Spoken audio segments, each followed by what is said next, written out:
With the pace of Magic's set development and the secondary market, these are cards you should be watching.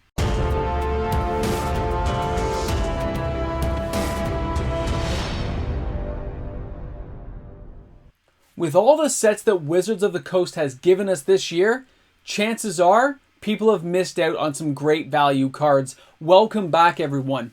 MTG Moxman here. Thanks for hanging out with me on the channel today for another episode of Cards to Watch.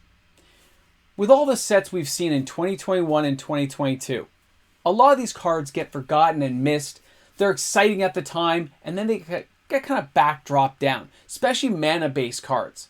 When you look at some of these cards now in the future, and the way that Wizards of the Coast is choosing to do their reprints, they're spacing them out longer. When they space a bigger gap between printings, the market absorbs the available stock, and the price of the sealed product, as well as whatever singles happen to be out there, really starts getting jacked up in value. It's great for Wizards to say, look how valuable our cards are, but it makes us think, man, I got to find the right card at the right time and buy it and hold on to it. And that's where you can go finding value cards when it comes around. So let's go ahead, let's enjoy the video today and take a look at some amazing cards that you should be watching. Let's get to it. So we're starting things off today with Stoneforge Mystic, and I've showed you the original OG from like World Wake just to show the price comparison. This card is $60 Canadian near mint. The average price is $46.20. It's been reprinted a couple of times, but that price continues to hold on at a higher level. And this isn't even a mythic. You're talking this is a rare from back in the day, and Wizards of the Coast probably at the time didn't realize how important they would make equipment later on, making this a very valuable card. When it comes into play, searching for equipment, putting it into your hand, and then you can just tap one white and one generic and put that card on the battlefield, that is a pretty awesome card to have around, and a cheap casting cost to boot.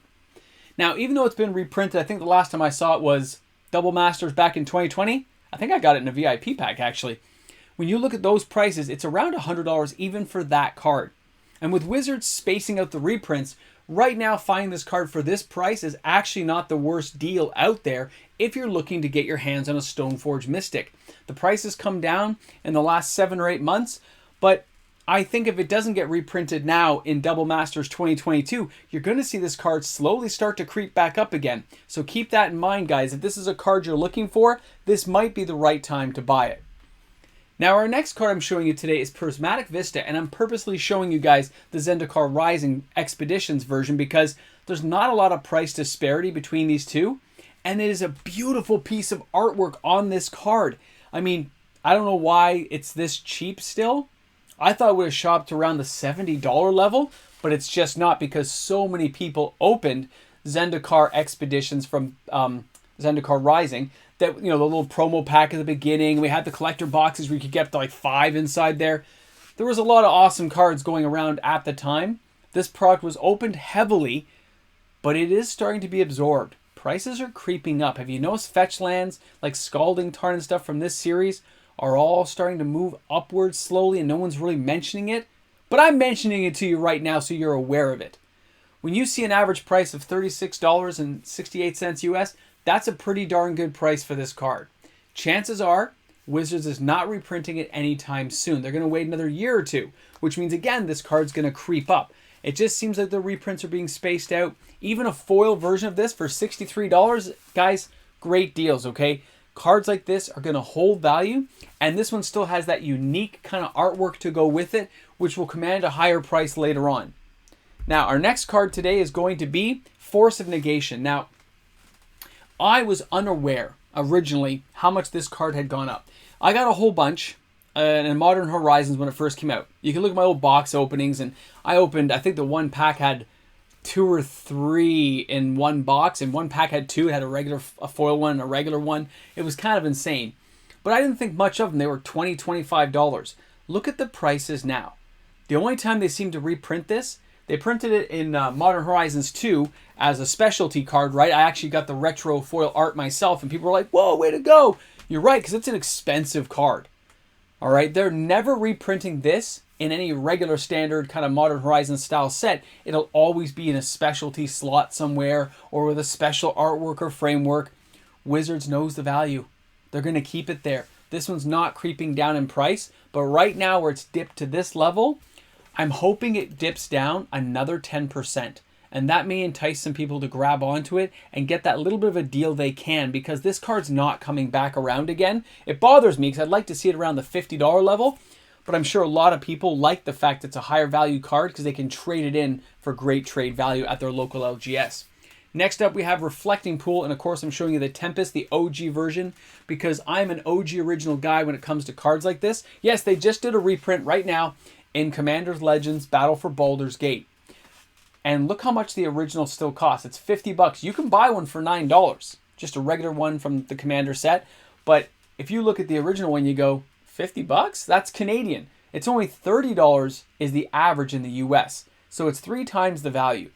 But this card is starting to come down in price. I think you wait another 40 to 90 days, this card is going to hit that $20 to $25 level. Because people can just get it right now to Commander set, and they're ignoring the fact that a near mint condition OG original from 25 years ago is available to them. Hidden value in cards like this going forward, not now, but 10 years from now, when people recognize what is happening on that market and how important having an OG original could be if you want to bling your deck out, and people say, where did you get that copy? Imagine that conversation at a table as this card continues to age. And the fact they just reprinted it means it's going to be at a cheaper price point, at least temporarily. Now our next card, Hive of the Eye Tyrant. And I'm meaning all the lands that came from the AFR set that nobody really liked, but cards like this kind of hung in there. It's a $7 Canadian card, $5.66 US. It's kind of falling off a little bit more. It still sees a lot of arena play when I'm checking it. I've seen some people build it into the Commander decks. I put one in myself just because it isn't going to hurt to put it in. Cards like this, I think, will have value in a lot of formats going forward. The amount of man lands they put out there, lands that can become creatures and come bash people, is at a really high level after AFR and Zendikar Rising. So I think they'll ease off on that for a while. I think some of these cards actually will fall down a little bit lower than this. They're going to hit that $5 Canadian level. And then if Wizards doesn't see value, they'll wait a little bit longer and this card will creep up.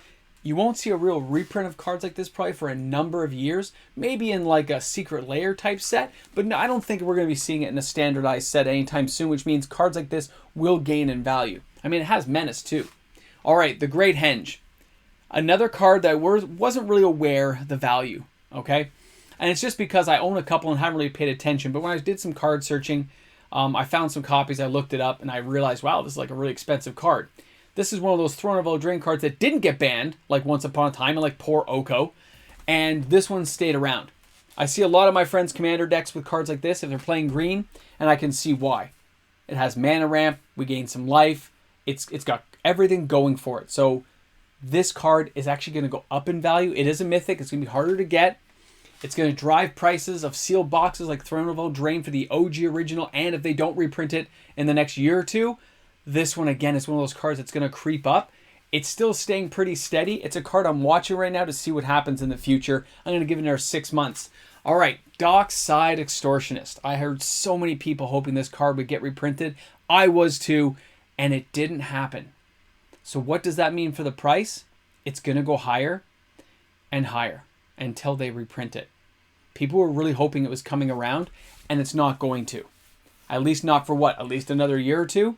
Unless they put it in some other Commander set next year, like the regular Commander decks, which of course will drive the price insane, or plummet the price to zero as everyone picks up that particular Commander deck. So if it's a card you're after, I mean, 85 Canadian seems really high, guys.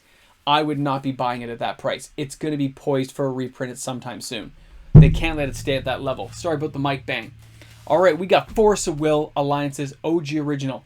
Again, only coming around with specialty sets. The original is 150. This one is recognized and it isn't really dipping in price now. It's really leveling out.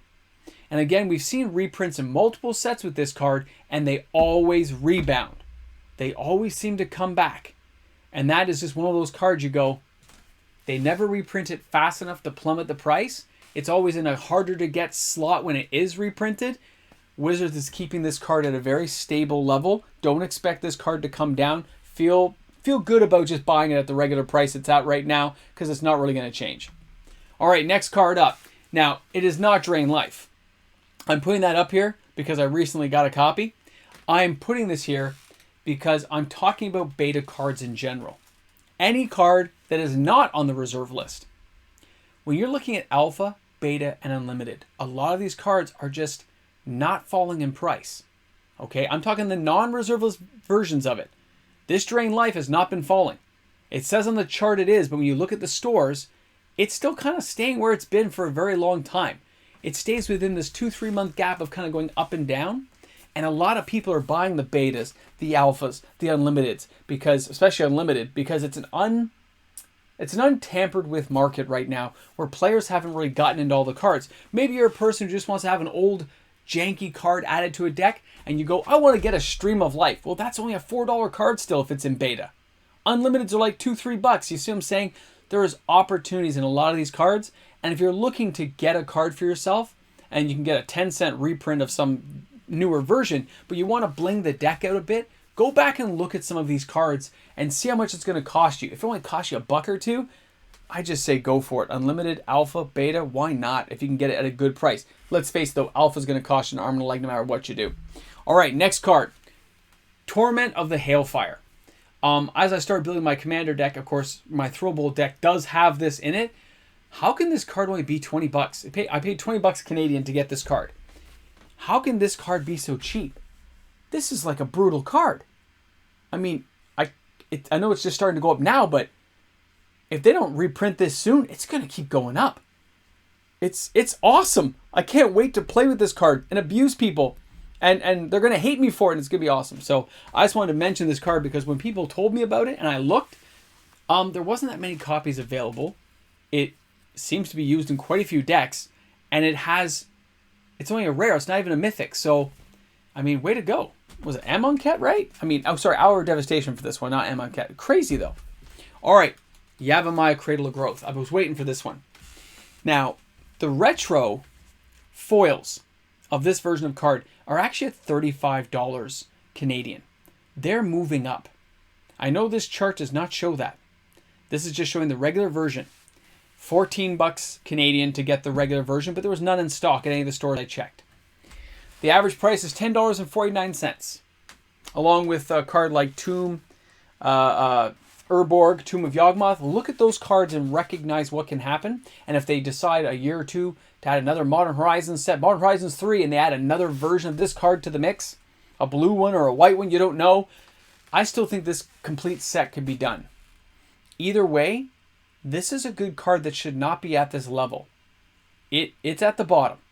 I've told people about it. If you don't own a copy of this, and at least didn't get yourself a playset of 4, I would buy it. I already got myself a few playsets, some to hold for decks, and some to hold as a flipper investor later on, or for prizes. Now, our last card today, Ledger Shredder. This card's kind of leveling out now. I want to see how it goes in there a few weeks. I don't recommend buying it at this level. It's really expensive for a rare. Yes, it's a decent card. I know people are telling me. I just don't like the price point. I don't think it's going to hold. I think it's going to level off a bit. So if you wait another 90 days, I think you'll see a return on that time waiting by saving you quite a few bucks, especially if you're trying to get a play set of 4 guys. So don't dive into a card like that and then regret it later at that level. I know it can go up. It could reverse and go all the way to the moon like a Ragavan, but I just doubt it, okay? It just doesn't seem to have the same appeal that I would see in a Ragavan. So those are the cards I wanted to share with you all today. I can't wait to see your comments in the comments section about the array of cards because there's so much value in some of these cards, and others will rise and fall. Let's face it. These are just a small, cross-section of the tens of thousands of cards. But there's a lot of hidden value that can get forgotten. When a new set like Modern Horizons 2 came out, things like Urborg, Tomb of Yawgmoth, a lot of these, and Cabal Coffers, a lot of these cards for a while were $15, $10. There was opportunity to be had. And then later on, trading in to get cards you do want to get. And save yourself a few bucks a lot of different ways, or hold on to them for future use in decks. So thanks a lot for tuning in today. Hope you enjoyed the video. Give it a thumbs up. You're new to the channel, don't forget to hit that subscribe button. Join in the fun as we get closer to our 10K mark. It's going to be awesome. Thanks a lot, guys. Have a great day today. I'll see you tomorrow for what? The top 10 hottest selling cards. And then, of course, the Sunday, hot top 10 reserve list. I'll see you guys then. Hey guys, a big shout out to all my patrons on the channel who support me each and every day. Remember guys, you're the reason this is all happening. Patrons rock. Thank you once again, everyone. I'll see you soon. Yay, we're at the end! You made it! Hey, what's up? Having a good day? You chilling like a villain? Kicking back on a Friday? You made it to the end of the week. You're doing a jig? You feeling good? I know I am, because it's the weekend, guys. I'm glad we're all here. It's Friday. Now, I got something to tell you guys. Only you guys who make it to the end of the video. And I'll put something up for my Patreon. Chances are, well, not chances are, on Sunday, there will be no live stream this week. I apologize to everyone. It is not going to be possible because it is the Mini Mox's birthday. And the Mini Mox, he deserves the whole day. You know what it's like, guys. There will, of course, be the video because it's pre-recorded. But there will be no live stream this weekend. I apologize, everyone. But well, I don't really apologize. It's my kid's birthday. We're going to have a great time. I'm going to smash his face with some cake and be like, ah! After I make it, of course. And we're going to have a good time. So I will let you guys know how that goes, you know, sometime during the week. But no live stream this weekend because I'll be spending it with my family. All right, guys. Have a great one. I'll see you guys, I guess, well, it'll be the Saturday and Sunday videos and then the Monday video. We'll see each other in the comment sections. Don't worry. Have a great one, everyone. What happened here? Some strange stuff is happening. I didn't ask it to.